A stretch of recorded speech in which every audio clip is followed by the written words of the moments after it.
ესე იგი გავიხსენოთ.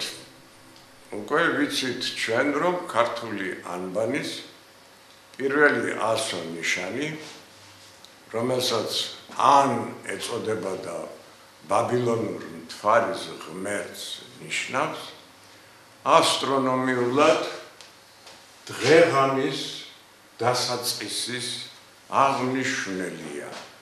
ამ შემთხვევაში იგულისხმება, რომ სავსე მთვარემ მიაღწია ცაზე მოძრაობის უმაღლეს წერტილს, მთვარე კულმინაციაშია, ესე იგი, ზუსტად შუა ღამია და ამდენად ქართული ანბანის პირველი ასო ნიშანი არის დროის აღნიშნელი დღე-ღამის დასაწყისის აღნიშნელია. მაგრამ საქმე ის არის, რომ ესე იგი დღე-ღამის პირველ საათს ანგარიშობს. ამას მისი სახელწოდება ან ამჟღავნებს. ესე იგი ჩვენ ერთისფრით ვიცით, რომ ან ორგზის ერთია, მაგრამ მეორე მხრივ მისი სახელწოდება ან აგრეთვე მიგვითითებს რიცხვს. რა რიცხვს? A1-ია, ნარი 14-ია და მიგვითითებს რიცხვს 15-ს. ხოლო რიცხვი 15 რიგითი სათვალავით არის რიცხვი 60 ანბანური სათვალავით. ამიტომ აი აქ ჩვენ შეგვიძლია ვიხილოთ ქართული ანბანის მე-15 ასო ნიშანი, რომელიც ასე იწერება, ეს არის დღეს ანბანიდან ამოგდებულია. ie ეწოდება რიგითი სათვალავით ie 15-ია, ანბანური სათვალავით 60. ამდენად ერთგვარი ურთიერთობა ქართული ანბანის პირველ ასო ნიშანსა და ქართული ანბანის მე-15 ასო ნიშანს. სახელდება ამბობს, რომ ესე იგი ან სახელდების რიცხვითი მნიშვნელობა არის 15 და ამავდროულად ანბანური სათვალავით 60. ეს რას მიგვითითებს, რომ ყოველი საათი, ჩვენ ვიცით, რომ დღე-ღამეში 24 საათია, მაგრამ ყოველი საათი არის 15 წუთი და 60 წუთი. ეს როგორ საქმე ის არის, რომ ბაბილონში წუთი 4-ჯერ უფრო ხანგრძლივი იყო, ვიდრე ეგვიპტური წუთი. ესე იგი, 1 საათი 60 წუთია ეგვიპტური ათვლით და 15 წუთია ბაბილონური ათვლით. აი აქ ერთგვარად ქართულ ანბანში მომხდარია ორი უძველესი ცივილიზაციის, ეგვიპტური ცივილიზაციისა და ბაბილონური ცივილიზაციის სინთეზი. ესე იგი, წუთი ათვლილია ბაბილონურად და საათი, ესე იგი 15 წუთია, ხოლო ეგვიპტურად საათი 60 წუთია. ამასვე მიუთითებს მე-15 ასო ნიშანი. ესე იგი, წუთების ათვლა როგორ ხდება? ნებისმიერ დროის ჟამეულს ანბანი ითვლის თავისი რიგითი სათვალავით. მე-15 ასო ნიშანი უნდა იყოს, ესე იგი, თუ დავიწყებთ წუთების ათვლას ანიდან იემდე, ესე იგი, მივიღებთ, რომ ათვლილია 1 საათი ბაბილონურად და ეგვიპტურად. ესე იგი, ანის მნიშვნელობა, რომ ეს არის 1 საათი და იგი არის 15 წუთი ბაბილონურად და 60 წუთი ეგვიპტურად, ამას ადასტურებს, სწორედ თუ ავითვლით წუთების, ესე იგი, ანბანის ასო ნიშნები დაითვლება ნებისმიერი დრო, ჟამი, წუთი, წამი, საათი, დღე-ღამე, კვირა, თვე, წელიწადი და ასე შემდეგ. და ამდენად მე-15 ასო ნიშანი რას გამოსახავს? საქმე ის არის, მე მგონი აღნიშნე, რომ ანბანის პირველი ასო ნიშანი არის დიდი ნახევარწრე და ბაბილონში დიდი ნახევარწრე რიცხვს 60 აღნიშნავს, ხოლო მცირე ნახევარწრე აღნიშნავს 1-ს.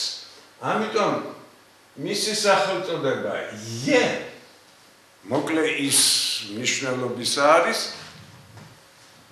პირდაპირ უთითებს, რომ ეს არის 1. ესე იგი ქართულად ის რაც ბაბილონში რიცხვი 1 გამოსახულია მცირე ნახევარწრით და 1-ის მნიშვნელობა ქართულში იგივე ნიშნავს, ესე იგი ქართული სახელწოდება საქმე ის არის, რომ ჩვენ დღეს ვამბობთ 1, მაგრამ ძველ ქართულში იყო 1. ეხლაც არის ეს სიტყვა ცოცხალი, დასავლეთ საქართველოში მაგალითად ერთის მაგიერ 1-ს ამბობენ და ეს უძველესი დროის გადმონაშთია.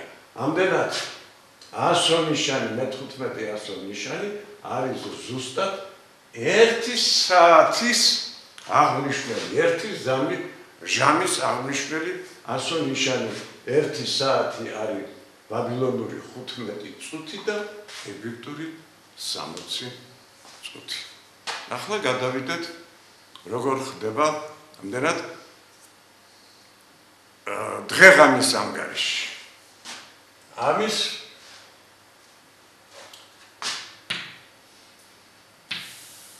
აღნიშნულია 100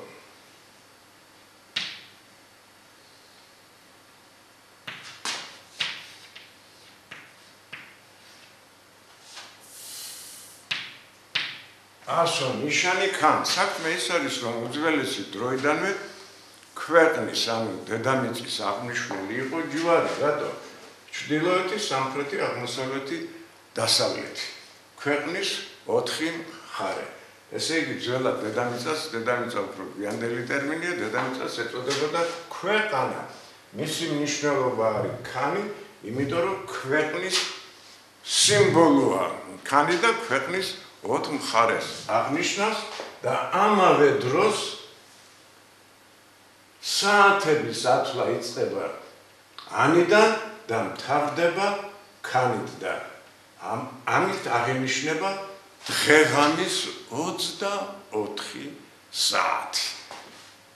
ამის რატომ დედამიწის აღნიშნული დაისვა 24 100 ნიშნად, იმიტომ რომ ქართველმა ქურუმებმა იციან, რომ დედამიწა ბრუნავს თავისი ღერძის გარშემო 24 საათის განმავლობაში. ესე იგი, რიცხვი 24 დედამიწის არსი და შინაარსია. რა არის დღეღამე? დღეღამე არის დედამიწის ერთი შემოbrunება თავისი ღერძის გარშემო. ეს ქართველმა ქურუმებმა იციან, მაგრამ ეს ცოდნა ყოველთვის ყველასათვის ცნობილი არ იყო. მაგალითად, ახალი წეთაღრიცხვის მეორე საუკუნის ბერძენი ასტრონომი პტოლემე ამ საკითხში, ესე იგი, თავს იკავებს და ამბობს, რომ ორი თვალსაზრისი არსებობს იმის შესახებ, ამ დღეღამის შესახებ. ესე იგი, პტოლემესთვის ცნობილი არ არის, რომ 24 საათი, ანუ დღეღამე, ეს არის დედამიწა ბრუნავს თავისი ღერძის გარშემო და ეს არის ერთი შემოbrunება დედამიწისა თავისი ღერძის გარშემო. ამდენად ჩვენ ავითვალეთ ათვლა დრო ჟამისა იწყება ანით, ავითვალეთ 1 საათი ანიდან იემდე და მივიღეთ ქართულ ამბაში დადასტურდა საათის ხანგრძლივობა. ანუ 15 წუთი ბაბილონური და 60 წუთი ეგვიპტური. ამავე დროს, ესე იგი, დღეღამის 24 საათი ათვლილია ანიდან ქანამდე და ამდენად ჩვენ ვიცით დროის უმცირესი დრო ჟამის უმცირესი მონაკვეთების წუთისა და საათისა და დღეღამის ათვლის საფუძველი თუ როგორ არის ეს განხორციელებული ქართულ ამბაში და ამავე დროს ეს არის ერთგვარი სინთეზი ძველი ეგვიპტური და ძველი ბაბილონური ცივილიზაციებისა. ახლა მეორე საკითხი, როგორ ხდება რა კი ქართულ ამბავს ან ბაბილონური თვალის ღმერთი იწყებს ქართულ ამბაში რა თქმა უნდა განხორციელებული იყოს ბაბილონური თვალის კალენდარული სისტემა. აი სწორედ ჩვენ ახლა დავიწყებთ თუ როგორ არის განხორციელებული ქართულ ამბაში ჯერ ბაბილონური მთვარის კალენდარული სისტემა და მერე გადავალთ თუ როგორ არის ქართულ ამბაში განხორციელებული ეგვიპტური მზის კალენდარული სისტემა. ეს მე მგონი აჯობებს ვისაუბროთ ამის შესახებ მომდევნო ლექციის დროს. დიდი მადლობა.